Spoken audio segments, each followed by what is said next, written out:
Hello everyone and welcome back to the channel. This is Kevin with Everglades Canine Academy, and today I'll be working with Moose, the beautiful golden retriever, for this video. We're going to be talking about a really simple exercise that I always recommend every client do with their dog. Very easy exercise to conduct, and it will help your dog with multiple different aspects of their obedience training. This is what we call the place command. Okay, so without going into too many details, it's basically signaling the dog to a placemat or a designated area. In this instance, I have this placemat. I love these things. This is from 4 Legs, 4 Pets, Pet Cots. I'm not paid by them or sponsored by them in any form, but I love their products. They're virtually indestructible, and they're really easy to assemble, and they're quality, and they're made in the USA, which I always like. But basically, the place command is targeting the dog to a specific designated area. It could be your place cot, could be their dog bed, could be a picnic table at the park, it could be a tree stump, right? Anything the dog can physically jump on would be considered the place command, all right? Now, I do like the place command because not only are you working a command, the place command into the dog, but you can also work multiple positions from the place command. You also time your rewards with the dog, so you can time when you reward them and release them, and you can also work in corrections, which I really love about the place command. You know, a lot of people teach their dog corrections very situationally. You know, they're jumping on the counter and you rush over, you go, no, and your dog gets scared and jumps off and maybe learns not to jump on the counter. But with the place command, if Moose, for example, breaks and gets off the placemat before we mark yes and reward him off, then we can just use a simple correction and some spatial pressure or leash guidance to get him to understand that you hold it until we give you the release. Now, although he looks really comfortable on the placemat right now, I actually haven't done this exercise with him yet. Okay, so we've kind of been like doing some mild marker training. We've been doing some leash obedience, and he seems like he's not afraid of the placemat. He also seems like he's taking food right now, so this is a good opportunity. So we're gonna, if you watched my last video, I started talking about marker training, right? And loading the marker. So it's really good to practice that exercise before you get to this exercise. But he doesn't know the place command yet. Eventually I'll add the verbal marker into it. For now, I'm just gonna lure through hand gestures. I highly recommend, as you're showing your dog's obedience commands, to make sure that the verbal command is the last thing that they learn. So we do like physical motions and showing and hand signals, and get repetition out of that and consistency out of hand signals. And then it's just as simple as adding on the actual verbal command to get the dog to learn. I will, however, just for the sake of education, I will include the verbal command in today's lesson so you can see how it is. But simply, I'm just going to start with building a little engagement for him. I'm going to see if he gets on the placemat. I'm going to gesture. Yes, and I'm going to mark right when he gets on there. Okay, I'm not going to have him hold it at first. Yes. And when I say yes, I'm going to allow him to come off, because that's what's going to be his freedom marker, his reward marker when he starts holding it a little bit. All right, little distraction by the car going by. Yes. There we go. We gotta love golden retrievers. They're such fast learners. I love these dogs. Yes. There we go. And I'm giving them kind of like jackpot rewards as well. So that means I'm holding like a significant amount of kibble in my hands.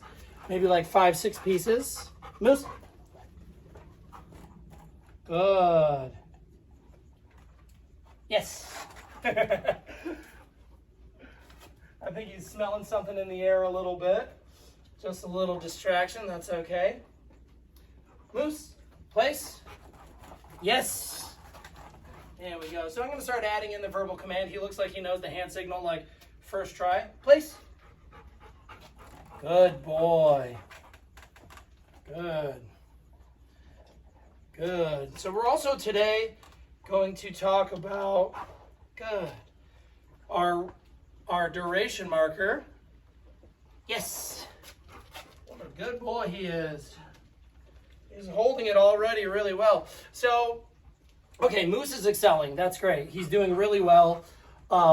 He's actually was just holding it for a couple seconds. We're going to talk about a couple other things. In my previous video, we talked about loading the marker. Yes, right? We use that as our reward marker. Our other reward marker is kind of like our stay. I don't really say stay. A lot of people and some trainers also use stay, which is fine. I mean, it's a totally fine marker or command. I like to think that when I tell the dog to place or when I tell the dog to sit, stay is implied in those commands. And I really don't like giving the dogs more words than they need, right? When I'm training dogs, I like to keep the words one-word commands, one-word markers. So instead of saying stay, I essentially just say good. And I'll tell you why I like using good versus stay as a marker. When I see most people, they'll get their dog into a sit or place, and they'll be like, stay, stay, stay. And it's just the tonality of it I don't like. It kind of sounds like no, no, no. So I just kind of use good. Place. Good. I think it sounds a little better. I'll start moving. Good. Come back to the dog, mark with good. Nope. Very good example of a correction marker, right? I'm saying no, he's getting back on. I don't give him a reward for that. That's like the punishment, which is why I love this command. Good boy. Now I'm marking again my reinforcement marker. I'm reinforcing him to stay there. Good. Right? So, yes. Oh, get it, buddy. There you go. So just in that 10, 15 seconds of training, I was able to successfully load 3 different markers.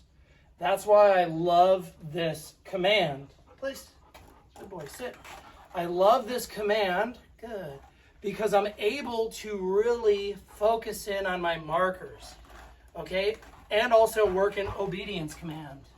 There we go. Now I'm working in obedience command. I'm working down. Good. Another duration marker. Right? Good. No? There we go. He wants to break. I say no.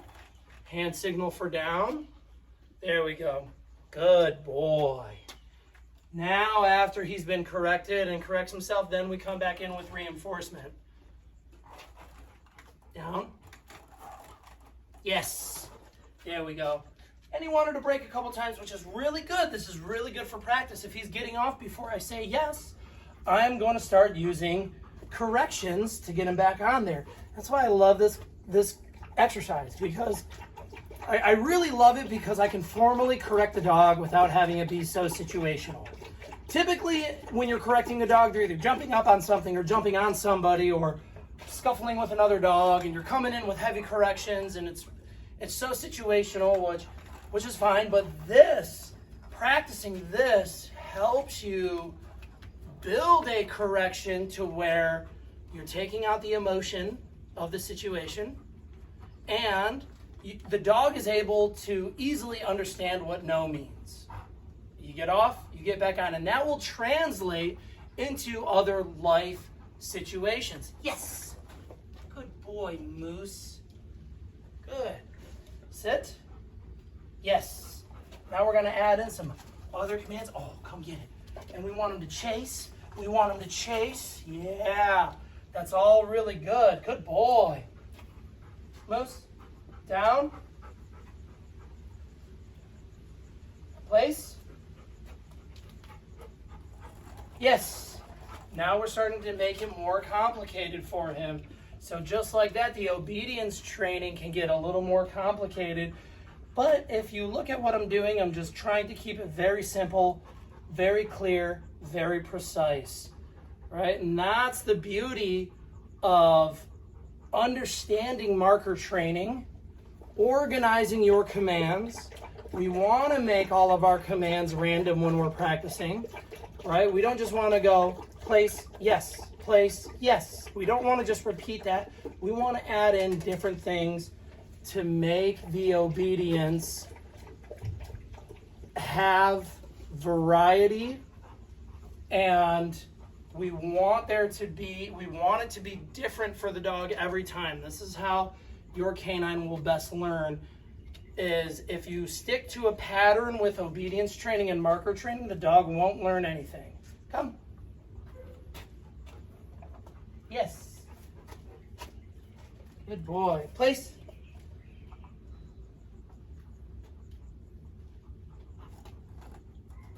Good. Notice he took a couple seconds to think about it. And I am not going to repeat myself. All right, I'm not going to repeat myself. I'm going to gesture and show him. Good boy. I'm going to gesture and show him what I want. Right? No. There we go. Very good correction from Moose. All right, notice I'm walking too. I want to walk normally. Good. Dogs are very triggered by motion. So, Moose, he's very itchy. He's a very itchy boy. Probably because he's running around in the grass all day. Good boy. No. Down. Good. Good. All right, so I want him to know that just because I move doesn't mean he's allowed to move. All right, now I've dropped leash. Good. I'm going to keep using the reinforcement marker or the, no. See? The trick is when you're doing corrections is to correct the dog before they fully break position. Okay? I'm not waiting until he's all the way off the mat. I'm waiting until he's actually looking down and taking his first steps. Then I'm correcting. Okay? That's a really, really important thing to know, is that you want to correct the dog before they commit the crime. Good boy. No. No. We're really going to hold him to it, too. He wants to get off. He's getting a little forgetful. He's thinking, why am I on here? I want to go run around. Right?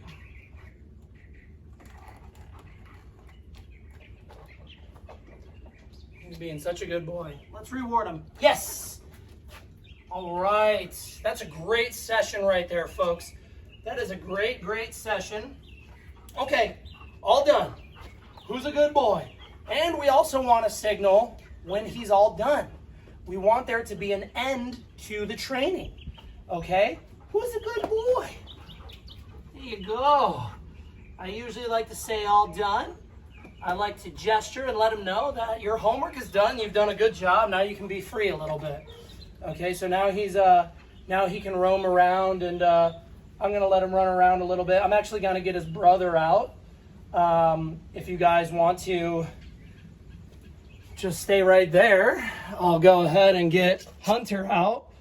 And we've already done some training with both of them today, so it's getting a little later in the afternoon. I'm going to give them a little bit of time just to run around my beautiful property and play with each other. Let me go ahead and get Hunter. You guys stay right there. I'm going to be off screen for a moment. Boys, come on. Let's go. You'll probably see him run by. There they go. All right.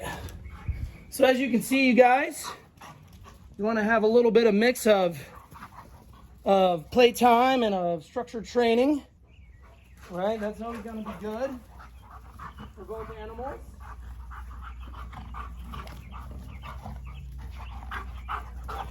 Yes. There we go. See if we could just do a little bit of group training.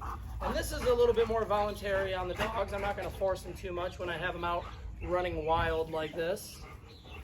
Come. Good boys. Yes. And we'll just work on some mild recall when they're off leash. You know, that sort of thing. No chewing on your leashes. Good boys. They are so excited. So there you have it, folks. All right, keep your training simple, keep it short, work your obedience. Yes, Hunter's ready to train again. He's so motivated. I think he also wants to go on a walk. So that's what we might do after this. And thanks for tuning in. If you guys like what I'm filming, and more importantly, if you're learning something, that's what I really care about. Go ahead and drop a comment. Let me know. And always remember, happy training, and we'll see you on the next video.